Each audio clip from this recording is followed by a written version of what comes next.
En Marea condenamos rotundamente el ataque, la acción del trío de las Azores bis.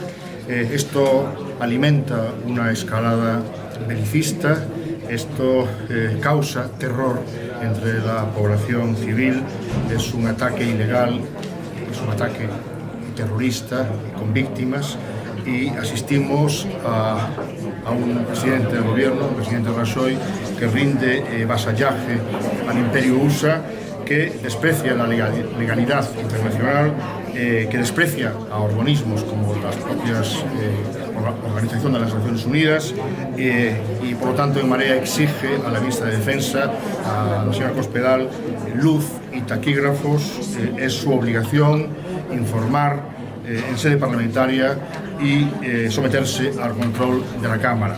Asistimos al serial Cifuentes, una telenovela por entregas con ingredientes conocidos: manipulación, falsificación, mercadeo de títulos, titulitis pasional, la táctica del ventilador del PP, una presidenta de una comunidad autónoma a la que se le regalan másters. En fin, asistimos a un escenario de corrupción académica y de corrupción universitaria. Ahora la señora Cifuentes acusa a la universidad.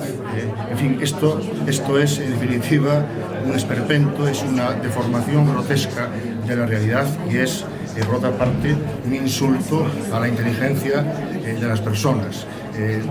Desde En Marea pensamos que la señora Cifuentes debe dimitir precisamente para salvaguardar el honor de la universidad, el honor del conocimiento real, y acabar con este cambalache, con este astracán, con este esperpento que causa bochorno a la mayoría de la población.